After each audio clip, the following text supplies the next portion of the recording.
नमस्कार साथियों, मैं मनीष बिवाल आप सभी का आपके अपने चैनल में तहे दिल से स्वागत और अभिनंदन करता हूं।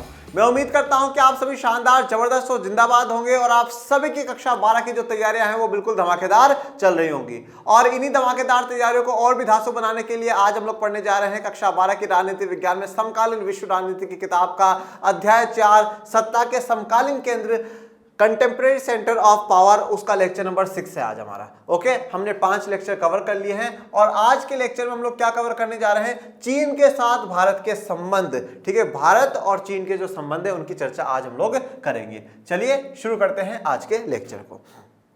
देखिए बच्चों, हम लोग जो सत्ता के केंद्र है उसमें हम लोगों ने सबसे पहले परिचय पढ़ा, फिर हम लोगों ने यूरोपीय संघ के बारे में जाना, फिर उसका पूरा एकता का जो घटनाक्रम है उसके बारे में जाना, फिर हमने आसियान की बात करी और फिर दुनिया में सबसे जो तीसरा बड़ा केंद्र बना हुआ है चीन। अभी तक जो आसियान और यूरोपीय संघ थे वो राष्ट्रों का संगठन था और चीन अकेला एक ताकतवर ऐसा देश है जो कि अमेरिका को टक्कर देने के लिए खड़ा हुआ है। और आज उसी चीन के बारे में हम भारत के संबंधों के साथ चर्चा करेंगे। हमने आसियान के साथ भारत के संबंध देखे थे कि भारत और आसियान के बीच में किस प्रकार के संबंध है, आसियान के देशों के साथ भारत के कैसे संबंध है, इन पर चर्चा हम कर चुके हैं। आज हम लोग बात करेंगे भारत और चीन के संबंधों की चर्चा करेंगे। तो भारत और चीन के जो संबंध है वो बिल्कुल जलेबी की तरह हैं, थोड़े से टेढ़े टेढ़े हैं पर थोड़े मीठे खट्टे चलते रहते हैं। और चाइना के लिए स्पेशली हमेशा एक बात रहती है हमारे दिमाग में कि चाइना पाकिस्तान को सपोर्ट करता है, उसमें कहीं ना कहीं थोड़ी बात ठीक भी बात है, पर चाइना का एक बड़ा व्यापार हमारे साथ होता है। इन सभी मुद्दों पर हम लोग चर्चा करेंगे। हम इससे पहले जब स्वतंत्र भारत में राजनीति की किताब पढ़ चुके हैं तो हम उसमें जान चुके हैं कि भारत और चाइना के बीच में नोकझोंक के जो मुद्दे हैं तो वो क्या है, क्यों नोकझोंक होती है, इन सभी चीज़ों पर हम उस किताब में भी चर्चा कर चुके हैं। और आज एक बार फिर से हम भारत और चीन के संबंधों की चर्चा करेंगे आर्थिक रूप में कि किस प्रकार से भारत और चाइना एक दूसरे के लिए आर्थिक रूप में मददगार बन करके खड़े हुए हैं। और शुरुआत जो भी होती है वो इतिहास से होती है, अतीत से होती है, इसलिए हम दोनों देशों के थोड़ा सा इतिहास की चर्चा करते हुए फिर हम लोग आज इस पे आगे बढ़ेंगे। चलिए, पश्चिमी साम्राज्यवाद के उदय से पहले भारत और चीन एशिया की महाशक्ति थी। देखो, पश्चिमी साम्राज्यवाद का पहले तो साम्राज्यवाद का मतलब समझिए। साम्राज्यवाद का मतलब क्या होता है? जब एक देश दूसरे देशों पर आर्थिक और राजनीतिक कंट्रोल जमा लेता है कि साहब यहाँ पर क्या होगा क्या नहीं होगा, ये डिसीजन लेना, आर्थिक रूप में क्या उत्पादन होगा किसका उत्पादन नहीं होगा, ये जो पावर ले लेता है उसको हम लोग क्या कहते हैं? साम्राज्यवाद कहते हैं। कि भाई आज इस देश ने उस देश पे अपना साम्राज्य बना लिया, मतलब पूरा एक किंगडम बना लिया जाता है ना, उस प्रकार से साम्राज्यवाद है। तो अब जैसे ब्रिटेन वालों ने इंडिया को अलग अलग देशों पर अपना राज करा, ठीक है, जर्मनी वालों ने करा, फ्रांस वालों ने करा, नीदरलैंड वालों ने करा, सबने अपना अपना ये जो साम्राज्यवाद वाली नीति है इसको फैलाया। और ये सारे पश्चिम के देश हैं, इसलिए इन पश्चिमी साम्राज्यवाद उदय होने से पहले, मतलब इन लोगों के दिमाग में साम्राज्यवाद की नीति आने से पहले, दूसरे देशों के संसाधनों का इस्तेमाल करना और उनको खोखला कर देने से पहले, अगर पूरी दुनिया में 2 महाशक्तियां हुआ करती थी जिनका नाम था भारत और चीन। एशिया की महाशक्ति थी और एशिया की महाशक्ति के साथ इनके जो व्यापार हैं अलग अलग जो महाद्वीप है उनके साथ देखने को मिला करते थे। आपने कक्षा 10 में पढ़ा होगा रेशम मार्ग के बारे में, सिल्क रूट के बारे में। उस सिल्क रूट से सिल्क जाया करता था, यूरोप तक वो सिल्क रूट जाया करता था। याद करिए, जो प्रिंटिंग प्रेस की जो टेक्निक है वो किससे जाती है? वो भी सिल्क रूट से यूरोप में पहुंचती है। तो ये सिल्क रूट, चीन, भारत एक बड़े केंद्र रहे, ताकत के केंद्र रहे, आर्थिक रूप से, राजनीतिक रूप से बड़े केंद्र रहे, महाशक्तियों के रूप में जाना गया है। और भारत के इतिहास को तो जब आप उठा करके देखेंगे तो आप देखेंगे कि जब पूरे यूरोप को ए फॉर एप्पल बोलना नहीं आता था, हमने बड़े बड़े आविष्कार हमने दुनिया को दिए हैं। तो भारत और चीन एक बड़ी महाशक्तियां, बड़ी ताकत थी, परंतु एक इस साम्राज्यवाद की नीति ने, इस पश्चिमी साम्राज्यवाद की नीति ने, वो लोग यहाँ पर इन देशों में आते हैं और इन देशों में आकर के यहाँ के संसाधनों का इस्तेमाल कर करके इन देश को खोखला बना करके चले जाते हैं। मैंने पहले के लेक्चर्स में भी काफी बार चर्चा करी है कि जब ब्रिटिशर्स इंडिया आए थे तो भारत का जो उत्पादन जीडीपी थी वो 35% हुआ करती थी और जब 200 साल बाद छोड़ करके जाते हैं तो 2% जीडीपी हुआ करती है। मतलब पूरी दुनिया में जितना भी उत्पादन होता था उसका 35% भाग भारत से होता था। मतलब अगर पूरी दुनिया में 100 रुपए का व्यापार है तो 35 रुपए का व्यापार भारत कर रहा था। और जब ब्रिटिशर्स छोड़ के गए तो हमें ऐसी स्थिति में चले गए कि भैया अब सिर्फ और सिर्फ 2% का, मतलब आप 100 में से 2 रुपए का ही योगदान हो गया। तो ये ब्रिटिशर्स ने, ये पश्चिमी देशों ने एशिया और अफ्रीका के देशों की हालत करिए। एशिया और अफ्रीका के सभी देश संसाधनों में पूर्ण रूप से भरपूर मात्रा में थे। इनकी संस्कृति पूरी दुनिया में महान संस्कृतियों में से एक है। इनके पास पूरे संसाधन थे, राजनीतिक रूप से बड़े ताकतवर थे और इनकी जो विचारधाराएं थी वो विचारधाराएं बड़ी अच्छी थी। और इन यूरोप वालों ने आकर के सारा मटियामेट कर दिया, सारा काम खराब कर दिया। और आज यूरोप वाले यूरोप में बैठ करके ज्ञान देते हैं कि पर्यावरण को बचाना चाहिए, संसाधनों का सही से इस्तेमाल करना चाहिए, संसाधनों के विकास के लिए योजना बननी चाहिए। अरे देखो कार्बन डाइऑक्साइड बढ़ रहा है, पेड़ लगाओ। अरे भाई हम तो शुरुआत से कहते आ रहे थे पेड़ लगाओ, पर तुम लोगों ने तो आकर के काटे थे, हम थोड़ी पेड़ों को काट रहे थे, या एशिया अफ्रीका वाले थोड़ी काट रहे थे। ये सारा मतलब आज आप समस्या देखते हैं ना दुनिया में, उन समस्याओं की जड़ अगर यूरोप को मानना चाहे तो उसमें थोड़ा सा दो राय नहीं होगा, ठीक है। परंतु हम इतिहास को हर बार इतिहास को पकड़ करके नहीं चल सकते, हम इतिहास के नाम पर हमेशा लड़ाई झगड़ा वो नहीं कर सकते। परंतु अगर आज पारिस्थितिक समस्या हैं, इकोलॉजी की समस्या है, पर्यावरण की समस्या है, आर्थिक समस्या है समाज में, और दो देशों के बीच में अगर आर्थिक रूप से एक बड़ा अंतर है कि कोई बहुत विकसित है और कोई विकासशील है, तो ये सब यूरोप वालों की देन है, क्योंकि उन्होंने यहाँ के देशों के संसाधनों को बहुत बुरी तरीके से लूटा है, ठीक है। तो इस पश्चिमी साम्राज्यवाद से एशिया की जो महाशक्ति है वो भारत और चीन हुआ करते थे, और कहीं ना कहीं इनका पूरा दबदबा इंडिया में हुआ करता था।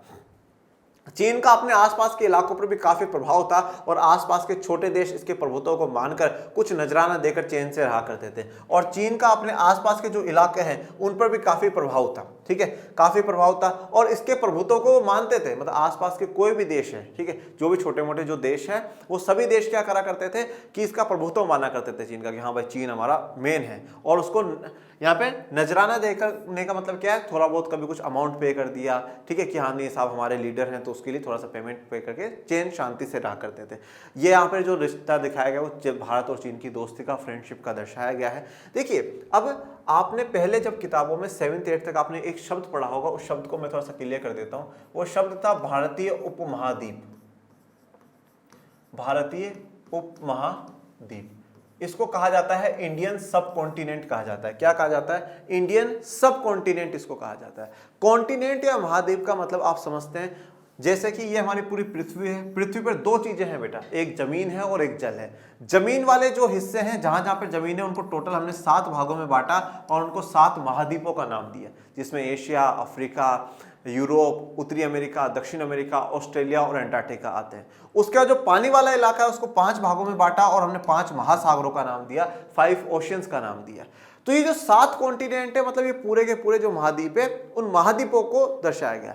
भारत को उपमहाद्वीप बोला गया, मतलब पूरा महाद्वीप नहीं है, उपमहाद्वीप है। ये उपमहाद्वीप कैसे बोला गया?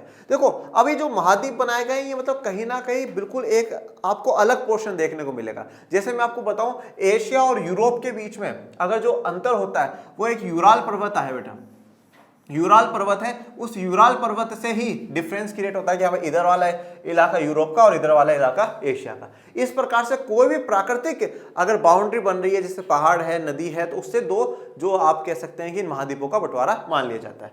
इसी प्रकार से जब हम भारतीय उपमहाद्वीप की बात करते हैं तो आप सभी को पता होना चाहिए कि जो भारत है पहले अफ्रीका महाद्वीप में हुआ करता था, परंतु फिर धीरे धीरे ऊपर मूवमेंट करता हुआ चलता हुआ आया, और ऊपर मूवमेंट करते हुए जब आया तो कुछ इस प्रकार से घटनाक्रम हुआ कि भैया जैसे मान लीजिए कि यहाँ पर जो ऊपर एशिया वाला भाग है वो एशिया वाला भाग है, बीच में पानी है और नीचे से भारत की जो प्लेटें हैं वो चलती हुई आती है और वो दोनों प्लेटें यूं टकराती है और टकराने के कारण बीच में हिमालय का निर्माण होता है। और इस हिमालय के निर्माण के कारण क्या होता है बच्चा, कि हिमालय के निर्माण के कारण भारत को पूरा एक सेफ्टी मिल जाती है ऊपर से, ठीक है। और अब इस हिमालय के इधर वाला जो पूरा पोर्शन है, जैसे इंडिया का पोर्शन हो गया, पाकिस्तान, बांग्लादेश, नेपाल, भूटान, श्रीलंका, म्यांमार, ये पूरा वाला इलाका एक अलग से इलाका नजर आने लगा।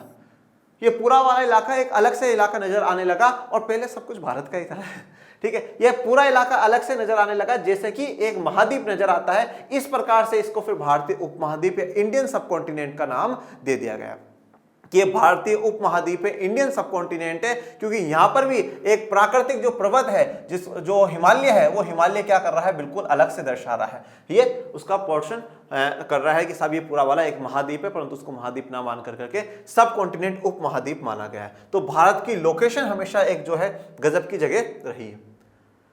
चीनी राजवंशों के लंबे शासन में मंगोलिया, कोरिया, हिंद चीन के कुछ इलाके और तिब्बत इसकी अधीनता मानते रहे। तो चीनी राजवंश के लंबे इलाके में मंगोलिया, ठीक है, कोरिया तो मंगोलिया देश है, आपको पता है कोरिया, ठीक है। दक्षिण कोरिया, उत्तरी कोरिया पहले एक ही थे, 52-53 में आकर करके इनमें विभाजन हुआ है। हिंद चीन के कुछ इलाके, बस इस शब्द को समझ लो। हिंद चीन की जब जब हम लोग बात करते हैं ना, तो काफी बच्चों को लगता है इंडिया चाइना, इंडिया चाइना। कभी कभार होता है ना जब हिंद चीन के संबंध, तो हिंद चीन के संबंधों की बात आती है तो इंडिया चाइना का जोड़ लिया जाता है। पर यहाँ पे हिंद चीन की जो बात है उस बात को समझो। हिंद चीन क्या है, आप लोगों को मैंने जब आसियान पढ़ाया था तो 3 देशों के नाम बताए थे। कौन कौन से 3 देश? एक था मैंने बताया था लाओस, एक मैंने बताया कंबोडिया, और एक मैंने आपको बताया था वियतनाम। ये जो 3 देश है ना बेटा, इन 3 देशों को कहा जाता है हिंद चीन राष्ट्र। क्या कहा जाता है? हिंद चीन राष्ट्र कहा जाता है। अब आप बोलोगे कि गुरुजी इनको हिंद चीन राष्ट्र कहा जाता है, ये तो इंडिया से भी थोड़े से दूर है और चाइना से तो बहुत ही दूर है, तो फिर इनको हिंद चीन राष्ट्र क्यों कहा जाता है? क्योंकि बेटा इन वाले तीनों इलाकों पर भारत की और चाइना की संस्कृति का प्रभुत्व होता है। मतलब आप डिफरेंस नहीं कर सकते कि वहां की और यहाँ की संस्कृति डिफरेंस। आपको कंबोडिया में आपको मंदिर देखने को मिलेगा, वहां का एक फेमस मंदिर है ओंकारेश्वर मंदिर, इस प्रकार से कर करके वो मंदिर वहां पर कंबोडिया में है, ठीक है। तो इस प्रकार से भारत की और जो चाइना की संस्कृति है इस वहां का प्रभाव होता है, इसलिए उस एरिया को हिंद चीन एरिया, इंडो चीन एरिया कहना शुरू कर दिया। तो हिंद चीन के जो कुछ इलाके हैं और तिब्बत इसकी अधीनता में रहते थे, किसकी? चाइना के। मंगोलिया, कोरिया, हिंद चीन मतलब ये वाले, और तिब्बत, इन सब की अधीनता चाइना की अधीनता स्वीकार करके थे। अधीनता का मतलब क्या हो जाता है? हम उसके अधीन है, मतलब चाइना के अधीन है, चाइना के ही पास है हम लोग। भारत के भी अनेक राजवंशों और साम्राज्यों का प्रभाव उनके अपने राज्य से बाहर भी रहा है। अब आप बात करो भारत के अनेक राजवंशों के बारे में, ठीक है, और भारत के जो साम्राज्य हैं उनका प्रभाव अपने जो राज्य हैं उनसे भी बाहर रहा है, ठीक है। और भारत में तो मौर्य को देख लीजिए, ठीक है, चंद्रगुप्त मौर्य के समय में कितना विशाल जो भारत का निर्माण हुआ, ठीक है, पूरे ऑलमोस्ट पूरे जो पार्ट है उसको कवर कर लिया गया। और अभी जो नई संसद भवन भारत की बनी उसमें भी वो मानचित्र लगाया गया है, जिस मानचित्र पर कि भाई यहाँ तक जो है पूरा चंद्रगुप्त मौर्य का जब दौर था तो उसमें उन्होंने पूरे इस भारत पर एक जो है शासन चलाया था, ठीक है ना। तो यहाँ के जो भारत के राजा हैं तो उनका भी बाहर के जो राज्य हैं उन पर भी थोड़ा सा प्रभाव भारत का रहा है। यहाँ पर भी हाल के जो मौजूदा भारत और चीन के जो नेता हैं, भारत के प्रधानमंत्री माननीय श्री नरेंद्र मोदी जी और चीन के राष्ट्रपति शी जिनपिंग, ये शी वो वाला शी नहीं है, ठीक है, जो आप लोग समझते हो, ठीक है ना। एक तो बाहर वालों के नाम में इतना बड़ा कंफ्यूजन है, ये वाला सी है बेटा, नहीं तो कुछ बच्चे ये वाला लिख करके आ जाए तो गलत हो जाएगा, ठीक है, ये नाराज हो जाएगा, छोटी आंखें इनकी, वैसे दिखेगा नहीं इनको, ठीक है। ये शी जिनपिंग ये है, ठीक है। तो शी जिनपिंग चाइना के राष्ट्रपति हैं और ये भारत के माननीय प्रधानमंत्री मोदी जी। भारत हो या चीन, इनका प्रभाव सिर्फ राजनीतिक नहीं था, ये आर्थिक, धार्मिक और सांस्कृतिक भी था। पर चीन और भारत अपने प्रभाव क्षेत्रों के मामले में कभी नहीं टकराए थे। इसी कारण दोनों के बीच राजनीतिक और सांस्कृतिक प्रत्यक्ष संबंध सीमित ही थे। देखो, भारत हो या चीन हो, इनका प्रभाव सिर्फ राजनीतिक नहीं था कि साहब हमने हमारा वाला ये वाला एरिया है, उस वाले एरिया पर भी अपना कंट्रोल चल रहा है। सिर्फ राजनीतिक रूप से नहीं था, आर्थिक रूप से भी था, धार्मिक रूप से भी था और सांस्कृतिक रूप से था। मैंने धार्मिक और सांस्कृतिक रूप का आपको एक परिचय दिया, हिंद चीन वाला क्षेत्र। वहां पर हिंद चीन नाम इसलिए दिया गया क्योंकि इंडिया और चाइना की जो संस्कृति है, धार्मिक विचारधारा है, वो वहां पर चल रही थी, इसलिए नाम दिया गया हिंद चीन। पर चीन और भारत ने अपने प्रभाव क्षेत्रों के मामले में कभी भी नहीं टकराए, ठीक है। अभी देखिए, आप इतिहास को समझिए, ये चीन बार बार में कहता है ये इलाका हमारा है, ये इलाका हमारा। अरे भाई, चीन और भारत कभी नहीं लड़े, कभी चीन और भारत नहीं लड़े हैं कि नहीं साहब ये वाला प्रभाव क्षेत्र भारत का नहीं हमारा है, या ये वाला जो चीन का है हमारा नहीं। तो इस प्रकार से कभी नहीं लड़े, और इसी कारण कि दोनों के बीच में कभी कोई टकराव नहीं हुआ, कुछ भी नहीं हुआ, शांति से चलता रहा। तो जो संबंध है वो सीमित रहे हमेशा, कोई ज्यादा बड़े संबंधों की बात नहीं हुई है। परिणाम ये हुआ कि दोनों देश एक दूसरे को ज्यादा अच्छी तरह से नहीं जान सके, और जब 20वीं सदी में दोनों देश एक दूसरे से टकराए तो दोनों को ही एक दूसरे के प्रति विदेश नीति विकसित करने में मुश्किलें हुई। तो अब परिणाम ये है कि दोनों देश एक दूसरे को ज्यादा अच्छी तरह से नहीं समझ पाए, वो अपना चला रहे थे, हम अपना चला रहे थे। और इसलिए फिर जब दोनों देश 20वीं शताब्दी में टकराते हैं, 1901 से लेकर के 2000 के बीच में टकराते हैं, तो उस समय दोनों को एक दूसरे के प्रति विदेश नीति बनाने में थोड़ी सी मुश्किलें आती है। मतलब एक जैसे छोटा सा उदाहरण मैं आपको दूं, फॉर एग्जाम्पल, जैसे मान लीजिए कि आज आपका एक दोस्त है, आप उस दोस्त के साथ 2 साल 3 साल से रहते हैं, तो आपको उसको समझने में और उसे आपको समझने में ज़्यादा देर नहीं लगेगी, क्योंकि आप उसके साथ 2 साल 3 साल से रह रहे हैं, ठीक है ना। तो कोई दिक्कत वाली बात नहीं, आप जानते हैं कि वो किस बात का बुरा मान सकता है, किस बात का बुरा नहीं मान सकता। पर जैसे मान लीजिए आप एक नए स्कूल में जाते हैं सडनली, और जब नए स्कूल में जाते हैं तो नए दोस्त बनाते हैं, नए ग्रुप बनाते हैं, तो आपको थोड़ा टाइम लगेगा ना, कि भैया वो क्या सोचता है, क्या नहीं सोचता, क्या सही है, क्या गलत है। उसी प्रकार से यहाँ पर है, जब भारत और चीन दोनों को एक दूसरे के प्रति विदेश नीति बनाने में थोड़ी सी मुश्किलें आई हैं।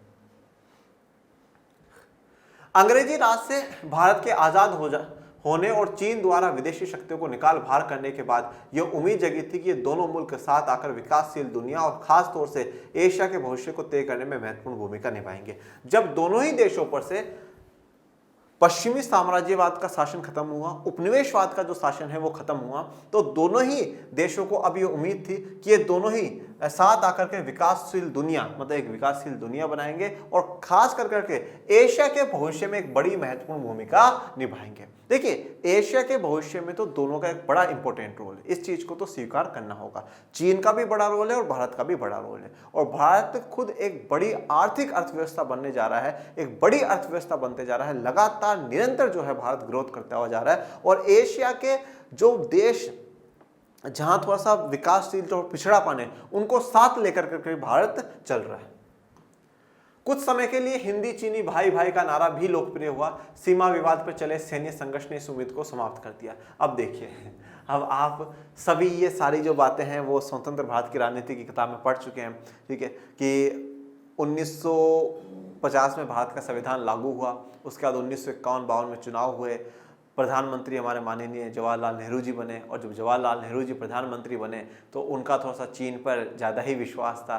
उस विश्वास के लिए सरदार वल्लभ भाई पटेल जी भी मना करते हैं, डॉक्टर अंबेडकर भी मना करते हैं, अलग अलग जो नेता है वो मना करते हैं कि भाई चाइना पे इतना विश्वास नहीं होना चाहिए। यहाँ तक कि जवाहरलाल नेहरू जी ने आर्मी फोर्स ना लगवा करके अर्धसैनिक बल, पैरामिलिट्री फोर्सेस लगवाई, ठीक है, नहीं चाइना अटैक नहीं करेगा, नहीं करेगा। इसके साथ 1954 में पंचशील का समझौता भी करा, जिसमें ये कहा गया कि हम दोनों देश एक दूसरे के शांति बना करके काम करेंगे, एक दूसरे के आंतरिक मामलों में किसी प्रकार के हस्तक्षेप नहीं करेंगे। इस प्रकार की बातें उस पंचशील समझौते में करी गई, जो कि अप्रैल 1954 में हुआ था। और इसके बाद कभी जवाहरलाल नेहरू जी बीजिंग जा रहे हैं, ठीक है, चाइना की राजधानी में, और कभी वहाँ के जो लीडर हैं माओ, कभी एनलाई, ये सब जो आ रहे हैं, भारत आ रहे हैं, वो जा रहे हैं, इस प्रकार का चलता रहा। और दोनों जगह जब जाया करते थे तो बड़े जोर जोर से नारे लगा करते थे, हिंदी चीनी भाई भाई, हिंदी चीनी भाई भाई, ठीक है ना, ऐसे नारे लगा करते थे। और ये नारे लगते थे तो लगता था नहीं साहब, जो इंडिया और चाइना है उन दोनों के बीच में बहुत अच्छे रिश्ते रहेंगे, मजबूत रिश्ते रहेंगे, दोनों एक दूसरे के साथ होकर के हमेशा एक दूसरे की मदद करेंगे। परंतु जब तिब्बत का मामला उठा और तिब्बत को चाइना कंट्रोल करना चाहता था कि नहीं साहब, तिब्बत तो जो है हमारा हिस्सा है, परंतु जो तिब्बत में जो लोग रह रहे थे वो चाइना का संरक्षण नहीं चाहते थे। वो कहते थे कि नहीं साहब, तिब्बत आज़ाद था, आज़ाद है और आज़ाद रहेगा। और जब तिब्बत के धार्मिक गुरु दलाई लामा जो हैं वहाँ के, जब वो यहाँ 1957 के आसपास इंडिया आते हैं और नेहरू जी से मदद मांगते हैं, और फाइनली 1959 में 1959 में भारत दलाई लामा जी को और हज़ारों उनके अनुयायियों को भारत में शरण देता है, भारत का शरणार्थी स्वीकार करता है। और आज भी हिमाचल प्रदेश के धर्मशाला में माननीय दलाई लामा जी रह रहे हैं। तो उस मुद्दे को लेकर करके चाइना थोड़ा सा गुस्सा हो जाता है भारत से कि भैया पंचशील समझौते में हमने समझौता करा था कि हम आपके आंतरिक मामलों में नहीं बोलेंगे, आप हमारे आंतरिक मामलों में नहीं बोलोगे, ये तिब्बत वाला जो मुद्दा है वो हमारा मुद्दा है, और आप यहाँ के लोगों को वहाँ शरण देकर के ये दर्शा रहे हो कि हम गलत कर रहे हैं, आप हमारे खिलाफ जा रहे हो। तो वहीं से थोड़ा सा क्या हो जाता है, नोक झोंक शुरू हो जाती है। हिंदी चीनी भाई भाई का जो नारा है वो हिंदी चीनी लड़ाई लड़ाई में बदलने लग जाता है कि अब भाई भाई नहीं, अब भाई भाई लड़ने लगे हैं, ठीक है ना। पर एक बात देखिएगा, चीन जो लड़ रहा है जमीन के लिए लड़ रहा है, और भारत जो लड़ रहा है मानवता को बचाने के लिए लड़ रहा है। तो इस बात को लेकर करके कहीं ना कहीं हिंदी चीनियों में थोड़ी सी नोकझोंक हो जाती है। और फिर एक मुद्दा होता है जमीन का लेकर करके, सीमा विवाद लेकर करके। चाइना का मानना होता है कि जो सीमा खींची गई है वो सीमाएं सही नहीं है, और अरुणाचल प्रदेश का जो कुछ इलाका है वो चाइना का है, जिस पे भारत अपना अधिकार जमा कर करके बैठा। पर भारत कहता नहीं साहब, ये हमारा था, हमारा है और हमारा ही रहेगा। इसी प्रकार से लद्दाख का अक्षय चीन। तो दो बड़े विवाद उस समय भारत और चीन के देखने को मिलते हैं, एक तो तिब्बत के मुद्दे को लेकर करके, और दूसरा सीमा विवादों को लेकर करके। तो हिंदी चीनी भाई भाई का जो नारा है वो 1962 के अक्टूबर में जब लड़ाई होती है, तो उस 1962 के अक्टूबर के बाद ये नारा समाप्त हो जाता है, और फिर वहां पे आर्मी स्थापित कर दी जाती है। आजादी के तत्काल बाद 1950 में चीन द्वारा तिब्बत को हड़पने तथा भारत चीन सीमा पर बस्तियां बनाने के फैसले से दोनों देशों के बीच संबंध एकदम गड़बड़ हो गए। अब 1950 के बाद चीन द्वारा तिब्बत को हड़पने, वो तिब्बत को अपने अंडर में कंट्रोल में करना चाहता था और भारत चीन सीमा पर बस्तियां बना रहा था। तो भारत की सीमा है उस पर चीन अपनी बस्तियां बना रहा था। इन दोनों बातों को लेकर करके दोनों देशों के बीच में संबंध बिगड़ गए। ये चाइना की आर्मी की तस्वीर। भारत और चीन दोनों देश अरुणाचल प्रदेश के कुछ इलाकों, लद्दाख के अक्षय चीन क्षेत्र में प्रतिस्पर्धी दावों के चलते 1962 में लड़ पड़े। तो देखिए, कारण तो एक तो तिब्बत वाला भी था। चाइना के मन में गुस्सा था कि साहब आप यहाँ के लोगों को शरणार्थी बना रहे हो, तो ये गलत कर रहे हो, आप हमारे साथ गलत कर रहे हो, ऐसा नहीं करना चाहिए भारत को। पर एक ओपन लड़ाई के लिए उन्होंने क्या करा कि जो राजनीतिक सीमा वाला मामला इसको उठाया और अरुणाचल प्रदेश के कुछ इलाकों को हड़पने की कोशिश चाइना ने करी, जिसमें वो असफल हो गया और लद्दाख के अक्षय चीन, इन दो मुद्दों को लेकर करके वो लड़ना शुरू हो जाता है और 1962 में लड़ाई होती है। 1962 के युद्ध में भारत को सैनिक पराजय झेलनी पड़ी और भारत चीन संबंधों पर इसका दीर्घकालिक असर हुआ। 1976 तक दोनों देशों के बीच कूटनीतिक संबंध समाप्त ही रहे। तो 1962 का जो युद्ध है उसमें भारत को सैनिक पराजय झेलनी पड़ी। ठीक है, भारत की सेना को हार का सामना करना पड़ा और भारत चीन संबंधों का इसका दीर्घकालिक असर हुआ। दीर्घकालिक मतलब लंबे समय तक का असर इस पे देखने को मिलता है और 1976 तक दोनों देशों के बीच में किसी भी प्रकार का कोई भी संबंध नहीं होता, कोई बातचीत नहीं होती, कोई टोक नहीं होती, बोले तुम अपने अलग हम हमारे अलग। ठीक है, तो 1962 से लेकर के 1976 तक दोनों देशों के बीच में कोई भी बातचीत, कोई भी वार्ता नहीं है। इसके बाद धीरे धीरे दोनों के बीच संबंधों में सुधार शुरू हुआ। 1970 के दशक के उत्तरार्ध में चीन का राजनीतिक नेतृत्व बदला। अब देखिए, इसके बाद धीरे धीरे दोनों देशों के बीच संबंधों में सुधार हुआ। 1970 के दशक के मतलब उत्तरार्ध, उसके बाद 1975 के दौर वाले बाद में चीन का जो राजनीतिक नेतृत्व है, जो लीडरशिप है, वो बदली है और जब लीडरशिप बदली है तो वो थोड़ी सी सोच चेंज कर करके थोड़ा सा सुधार करने की कोशिश में आएंगे। जैसे आप यहाँ से ये भी देख सकते हैं कि 1978 से एक नई आर्थिक नीति भी वहाँ पे चाइना लेकर के आता है। ठीक है, वहाँ के जो नए लीडर हैं वो आते हैं, वो नई आर्थिक नीति, खुले द्वार की नीति लेकर के आते हैं। लास्ट लेक्चर में हम लोगों ने पढ़ा था। फिर 98 में स्पेशल इकोनॉमिक जोन की पॉलिसी आती है। तो इस प्रकार से नेतृत्व बदलता है और फिर यहाँ पर रिश्तों में भी थोड़ा सा सुधार देखने को मिलेगा। चीन की नीति में अब वैचारिक मुद्दों की जगह व्यवहारिक मुद्दे प्रमुख होते गए, इसलिए चीन भारत के साथ संबंध सुधारने के लिए विवादास्पद मामलों को छोड़ने को तैयार हो गया। अब ये जो वैचारिक मुद्दों की जगह है वो व्यवहारिक मुद्दे प्रमुख हो गए कि जो विचारधारा का मुद्दा है कि नहीं साहब ये ऐसा है, ये वैसा, इन सब को छोड़ करके चीन व्यवहारिक मुद्दों पर जोर देने लगा कि व्यवहार में, हमारे दोनों के व्यवहार में कौन सी बात ज्यादा इंपॉर्टेंट है, कौन सी नहीं है। तो इसलिए किसी भी प्रकार का जो विवाद था, उन विवाद मामलों को छोड़ने के लिए चाइना तैयार हो गया। ये चाइना की तस्वीर। 1981 में सीमा विवादों को दूर करने के लिए वार्ताओं की श्रृंखला भी शुरू की गई। तो अब 1981 में 1981 में सीमा विवादों को दूर करने के लिए वार्ताओं की श्रृंखला भी शुरू हुई। मतलब बहुत, श्रृंखलाओं का मतलब क्या होता है, सीरीज होता है, 1 2 3 4 5 ऐसे कंटिन्यूसली लगातार वार्ता है, पहली वार्ता में फिर और वार्ता करी और वार्ता करी, जिससे कि जो सीमा के विवाद है वो सीमा के विवाद ना हो, कि जो मतलब बाउंड्री को लेकर के हमारे बीच में लड़ाई झगड़ा है वो लड़ाई झगड़ा ना होना चाहिए और शांति बनी रहनी चाहिए और दोनों देश एक दूसरे का समर्थन और एक दूसरे के साथ मिलकर करके आगे बढ़े। शीत युद्ध की समाप्ति के बाद से भारत चीन संबंधों में महत्वपूर्ण बदलाव आया है। अब इनके संबंधों का रणनीतिक ही नहीं, आर्थिक पहलू भी है। अब शीत युद्ध की समाप्ति के बाद भारत और चीन के संबंध काफी अच्छे हो जाएंगे। देखिए, आप पूरा एक घटनाक्रम समझिएगा। आजादी के बाद भारत और चीन के संबंध अच्छे रहे, हिंदी चीनी भाई भाई का नारा लगा है, परंतु तिब्बत और सीमा विवाद के मामलों को लेकर के 1962 में युद्ध होता है। 1962 से 76-75 तक जो भी संबंध है वो बिल्कुल बंद हो जाते हैं। उसके बाद धीरे धीरे संबंधों में सुधार आता है और 1981 में काफी ऐसी बातचीतें होती हैं जिससे सीमा विवाद को रोका जा सके। और फिर आ जाते हैं हम शीत युद्ध वाले दौर में। तो शीत युद्ध की जैसे समाप्ति होती है तो उसके बाद भारत और चीन के संबंधों में और भी महत्वपूर्ण बदलाव हमें देखने को मिलते हैं और अब सिर्फ ये रणनीतिक ही नहीं, आर्थिक पहलू से भी था। क्यों? क्योंकि अब देखिए, आप इस बात को समझिएगा, क्योंकि यहाँ पर चाइना 1978 में अपनी इकोनॉमी को खोल चुका है और भारत ने भी 1991 में अपनी इकोनॉमी को खोल दिया, अर्थव्यवस्था को खोल दिया। भारत भी नए आर्थिक सुधार लेकर के आता है और एलपीजी की पॉलिसी लेकर के आता है। तो अब इससे चीन को भी ये था कि भाई हम अपना सामान वहाँ बेच पाएंगे, अच्छा खासा मार्केट है। इंडिया को भी ये चीज़ थी कि भैया वहाँ से इन्वेस्टर्स आएंगे तो इंडिया का डेवलपमेंट होगा और हम भी अपना सामान वहाँ पे चीन में बेच पाएंगे। तो अब शीत युद्ध की समाप्ति के बाद दोनों देशों के बीच में आर्थिक पहलू ज़्यादा महत्वपूर्ण थे, इकोनॉमिक जो बातें थी वो ज़्यादा महत्वपूर्ण हो गई थी। दोनों ही खुद को विश्व राजनीति की उभरती शक्ति मानते हैं और दोनों ही एशिया के अर्थव्यवस्था और राजनीति में महत्वपूर्ण भूमिका निभाना चाहेंगे। दोनों ही खुद को विश्व राजनीति की उभरती शक्ति मानते हैं, ठीक है। दोनों ही अपने आप को ये मानते हैं कि विश्व राजनीति में हम लोग उभरती शक्ति, और बात सत्य है, दोनों ही देश आज उभरती शक्तियां हैं, ठीक है, इमर्जिंग पावर है।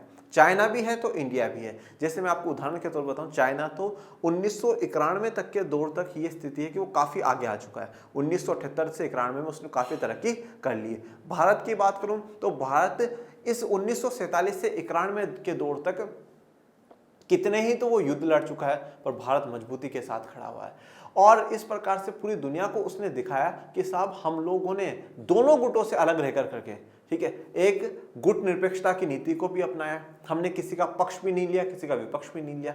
शांति के लिए हम लोगों ने काम भी करा और इस बीच में जब हमारे पड़ोसी देशों ने हमारे साथ लड़ाई लड़ी है तो वो भी हमने आत्मनिर्भरता के साथ लड़ी है। इसलिए हम लोग एक ताकतवर राष्ट्र के रूप में हैं, हम एक ताकतवर, एक बड़ी शक्ति के रूप में हैं, ठीक है। तो दोनों ही जो देश है वो अपने आप को उभरती शक्तियां मान रहे थे और ऐसा दोनों मानते हैं कि एशिया की जो अर्थव्यवस्था है और जो राजनीति है उसमें महत्वपूर्ण भूमिका जो निभाएंगे दोनों ही देश निभाएंगे। चीन और भारत जो है दोनों ही एशिया की अर्थव्यवस्था को और एशिया की राजनीति को बड़ा प्रभावित करेंगे। दिसंबर 1988 में राजीव गांधी द्वारा चीन का दौरा करने से भारत चीन संबंधों को सुधारने के प्रयासों को बढ़ावा मिला। अब दिसंबर 1988 में, दिसंबर 1988 में राजीव गांधी जी कहाँ गए? चीन गए। चीन का दौरा करा, बीजिंग जाकर के आते हैं और उससे भारत चीन के जो संबंध है उनमें सुधारने के प्रयास किए जाते हैं, ठीक है। ये राजीव गांधी जी हैं। इसके बाद से दोनों देशों ने टकराव टालने और सीमा पर शांति और यथास्थिति बनाए रखने के उपायों की शुरुआत करी। तो इसके बाद दोनों ही देशों ने टकराव टालने की कोशिश करी, ठीक है। राजीव गांधी जी जाकर के आते हैं दिसंबर 1988 में, बातचीत करते हैं और बातचीत कर करके शांति बनाने की जो बात है, शांति स्थापित करने की जो बात है वो बात करते हैं। इससे दोनों ही देश इस बात से राजी होते हैं कि साहब हमें जो टकराव है उस टकराव को टालना है और सीमा पर हमें शांति बना करके रखनी है और यथास्थिति, जैसी स्थितियां अब भी हैं वैसी की वैसी स्थिति हम लोगों को बनाए रखने की शुरुआत करती है। दोनों देशों ने सांस्कृतिक आदान प्रदान, विज्ञान और तकनीक के क्षेत्र में परस्पर सहयोग और व्यापार के लिए सीमा पर 4 पोस्ट खोलने के समझौते भी किए। अब सांस्कृतिक आदान प्रदान कि हम हमारा कल्चर का एक्सचेंज होगा, विज्ञान और तकनीक के क्षेत्र में एक दूसरे का सहयोग करेंगे, इनके लिए सीमा पर 4 पोस्ट खोलने के समझौते भी कर लिए कि साहब 4 पोस्ट खोले जाएंगे। 1999 से भारत और चीन के बीच व्यापार 30% सालाना की दर से बढ़ रहा है और इससे चीन के साथ संबंधों में नई गर्मजोशी आई है। 1999 से 1999 से, ठीक है, भारत और चीन के बीच जो व्यापार है 30% सालाना की दर से बढ़ रहा है। मतलब आप देखिए, जैसे मान लीजिए पिछले साल जो व्यापार था वो 100 रुपए का था, तो अब व्यापार हो गया 130 रुपए का। फिर अब इसमें आप देखिए, इसका अगर जब आप 30% निकाल लेंगे तो मतलब हर साल 30% बढ़ता जा रहा है। हर साल 30% जो व्यापार है वो बढ़ता जा रहा है। और एक तरफ इंडिया में लोग कहते हैं नहीं साहब कि बॉयकॉट चाइना, बॉयकॉट चाइना, तो चाइना के साथ तो व्यापार लगातार बढ़ता जा रहा है, ठीक है। 30% सालाना की दर से बढ़ रहा है और इससे चीन के साथ जो संबंधों में नई गर्मजोशी आई है। देखो, व्यापार से दोनों को ही फायदा हो रहा है, व्यापार से दोनों को, भारत को, चीन को, दोनों को ही फायदा होता है और इसीलिए व्यापार हो रहा है, ठीक है। और व्यापार से मैं क्या कहता हूं कि व्यापार से ही शांति स्थापित हो सकती है, क्योंकि दो देशों, सिर्फ बात भारत और चीन की नहीं है, चाहे किसी भी देश के साथ आप व्यापार कर लीजिए, व्यापार करेंगे तभी दोनों देश एक दूसरे के ऊपर निर्भर होंगे, दोनों एक दूसरे के ऊपर निर्भर होंगे तो क्यों किसी को हानि पहुंचाने की कोशिश करेगा। आज आप सोचिए, आज आप 2 दोस्त हो, एक ऐसा गुण है जो आप में नहीं और उसमें है, और एक ऐसा गुण है जो आप में है पर उसमें नहीं है, तो आप दोनों एक दूसरे पे क्या हो, निर्भर हो, और निर्भर हो तो आप ना तो उसको मारने की कोशिश करोगे ना वो आपको मारने की कोशिश करेगा। ऐसा ही व्यापार में होता है। तो व्यापार में आज जैसे चाइना है, तो चाइना को पता है भैया बहुत बड़ा मार्केट है इंडिया में, खूब सामान बेचना होता है, खूब प्रॉफिट मिलता है वहां से। इंडिया के लिए यह है कि भैया सस्ता सामान आसानी से मिल जाता है, और ये बात आप इंडिया के लिए भी देखिए। दूसरी तरफ से इंडिया सोचता है कि हमें चाइना की भी बहुत बड़ी पॉपुलेशन है, तो हम इंडिया में जो सामान बना रहे हैं वो भी हम लोग वहां पर बेच सकते हैं, ठीक है। दोनों देशों के बीच में संबंध अच्छे रहेंगे तो टेक्नोलॉजी भी मिलेगी, हमारे इन्वेस्टर्स, हमारे जो बिजनेसमैन है वो वहां जाएंगे, उनके यहाँ आएंगे, दोनों के बीच में जो रिश्ते हैं, संबंध है, वो दोनों के बीच में अच्छे होंगे। चीन और भारत के बीच में 1992 में 33 करोड़ 80 लाख डॉलर का द्विपक्षीय व्यापार हुआ है। देखिए 1992 1992 में 33 करोड़ 80 लाख डॉलर, ठीक है। अब आप आज के मौजूदा समय में $1 की जो कीमत है वो 80 रुपए है आसपास में, तो उस समय आप कितनी मानते हैं 1992 में? मैं इसकी आधी कर लेता हूँ, $1 की मैं 40 रुपए भी कर लेता हूँ, चलो। अब आप 33 करोड़ 80 लाख को 40 से गुना करिएगा, फिर आपको पता चलेगा कितना पैसों का व्यापार किया। द्विपक्षीय व्यापार है, मतलब दो पक्षों के बीच में, दो पक्ष कौन कौन से, इंडिया और चाइना, दो देशों के बीच में व्यापार हुआ है। और 2017 में ये 84 अरब डॉलर का हो चुका है। करोड़, लाख, करोड़ से अरब पे पहुंच चुका है वो, 84 अरब डॉलर का हो गया, मतलब लगातार व्यापार बढ़ रहा है। ओके, हाल में दोनों देश ऐसे मसलों पर भी सहयोग करने के लिए राजी हुए हैं जिनसे दोनों के बीच विभेद पैदा हो सकते थे, जैसे विदेशों में ऊर्जा सौदा हासिल करने का मसला। अब देखो, दोनों देश अब ऐसे मसलों पर भी सहयोग करने के लिए राजी हो गए हैं कि हाँ भाई अपन ऐसी चीजों पर भी सहयोग करेंगे जिन पे कहीं ना कहीं विवाद होने के चांसेस होते थे। तो वो जैसे कि एक ऊर्जा सौदा, ठीक है, कि विदेशों में जो ऊर्जा है, एनर्जी है, उसको लेकर करके साहब यहाँ से एनर्जी कौन कितनी लेगा। वैश्विक धरातल पर भारत और चीन ने विश्व व्यापार संगठन जैसे अंतर्राष्ट्रीय आर्थिक संगठनों के संबंध में एक जैसी नीति अपनाई है। और वैश्विक धरातल पर, मतलब पूरे दुनिया के स्तर पर देखें तो भारत और चीन ने विश्व व्यापार संगठन जैसे एक अंतर्राष्ट्रीय आर्थिक संगठन है, इंटरनेशनल ट्रेड ऑर्गेनाइजेशन है, वहां पर एक जैसी नीति अपनाई। तो जिससे ये भी देखने को मिलता है कि हाँ भाई, भारत और चीन दोनों साथ साथ हैं और दोनों के बीच में अच्छे संबंध हैं। 1998 में भारत के परमाणु हथियार परीक्षण कुछ लोगों ने चीन से खतरे के मद्देनजर को उचित ठहराया था, लेकिन इससे भी दोनों के बीच संपर्क कम नहीं हुआ। अब देखिए, यहाँ पर थोड़ा सा आप कह सकते हैं नोक-झोंक वाला जो संबंध है वो 1998 में जब भारत ने परमाणु परीक्षण करा था, तो भारत में और दुनिया में काफी लोगों ने बोला था कि हाँ भाई, चीन के पास परमाणु है और तो इसलिए भारत को करना चाहिए, उसको उचित ठहराया। परंतु इस परमाणु परीक्षण के कारण भारत और चीन के संबंध खराब नहीं हुए। यह सच है कि पाकिस्तान के परमाणु हथियार कार्यक्रम में भी चीन को मददगार माना जाता है, और यह भी सच है कि भाई पाकिस्तान ने जो परमाणु बम बनाया है उसमें चीन ने मदद करी है, तभी बनाया है पाकिस्तान ने, ठीक है, तो यह भी माना जाता है। यह आर्मी की फोटो आपको दर्शाई गई है। बांग्लादेश और म्यांमार से चीन के सैनिक संबंधों को भी दक्षिण एशिया में भारतीय हितों के खिलाफ माना जाता है, पर इसमें भी कोई भी मुद्दा दोनों मुल्कों में टकराव करवा देने लायक नहीं माना जाता है। तो बांग्लादेश और म्यांमार से चीन के सैनिक संबंधों का, मतलब बांग्लादेश और म्यांमार के साथ जो चीन अपने सैनिकों का संबंध कर रहा है, तो इससे भारत के लिए खतरा माना जाता है कि साहब हो सकता है कि चीन इन जगहों का इस्तेमाल कर करके भारत पे अटैक करे, परंतु ऐसा अभी तक कुछ हुआ नहीं कि जैसे कि दोनों मुल्कों के बीच में टकराव हो जाए। इस बात का एक प्रमाण यह है कि इन चीजों के बने रहने के बावजूद सीमा विवाद सुलझाने की बातचीत और सैन्य स्तर पर सहयोग का कार्यक्रम जारी रहा है। तो अब ये कैसे कह सकते हैं कि भाई इन चीजों से खतरा नहीं है? वो इसलिए क्योंकि सीमा विवाद की जो बातें, सुलझाने की बातें, वो चलती रही है। दोनों के बीच में सैन्य स्तर पर सहयोग हुआ है, दोनों ने एक दूसरे की सेनाओं की मदद भी के कार्यक्रम भी चला रखे। चीन और भारत के नेता तथा अधिकारी अब अक्सर नई दिल्ली और बीजिंग का दौरा करते हैं। इससे दोनों देश एक दूसरे को ज्यादा करीब से समझने लगे हैं। चीन और भारत के जो नेता हैं वो और अधिकारी हैं, वो चीन और भारत में आते जाते रहते हैं, दिल्ली का और बीजिंग का दौरा करते रहते हैं। और मतलब कोरोना से पहले जो लास्ट आए थे वो शी जिनपिंग ही आकर के गए थे वो शी जिनपिंग ही भारत आकर करके गए थे। फिर शायद उसके बाद ये आए थे, उस समय अक्टूबर या नवंबर 2019 के करीबन यहाँ पर आए थे। और 2020 से तो भैया फिर लॉकडाउन लग ही गया, ठीक है। तो ऐसे आए कि हजारों लोगों को घर में बिठा करके चले गए तो मजाक का पॉइंट था ये वैसे। तो दोनों के अधिकारी नेता एक दूसरे के देशों में आ रहे हैं और एक दूसरे में ज्यादा करीबी से समझने लगते हैं। परिवहन और संचार मार्गों की बढ़ोतरी हो रही है। समान आर्थिक हित तथा एक जैसे वैश्विक सरोकारों का कारण भारत और चीन के बीच संबंधों को ज्यादा सकारात्मक तथा मजबूत बनाने में मदद मिली है। अब परिवहन और संचार के जो मार्ग हैं उनमें बढ़ोतरी कर रहे हैं, एक जैसे आर्थिक हितों पर सोच रहे हैं, वैश्विक सरोकार मतलब एक जैसा दुनिया को लेकर के एक जैसी सोच है, इसलिए भारत और चीन के संबंध अब सकारात्मक पॉजिटिव माने जा रहे हैं और मजबूत बनाए जा रहे हैं। अब देखिए, अब ये आपको कौन दिख रहे हैं? शी जिनपिंग भैया दिख रहे हैं। ये पीछे जो दिख रहा है वो चाइना का झंडा दिख रहा है। अब आप इस झंडे को आप देखिए और मुझे कमेंट बॉक्स में बताइए कि ये झंडा किसका है, जिससे आपको यहाँ पे पता चल जाएगा कि मीटिंग किस किस की चल रही है। एक तो चाइना और चाइना की मीटिंग किसके साथ चल रही है, उस झंडे को देख करके आपको पता चल जाएगा, ठीक है ना। ये कमेंट बॉक्स में बताओ, नहीं तो भी लास्ट में मैं आप लोगों को बता करके जाऊंगा।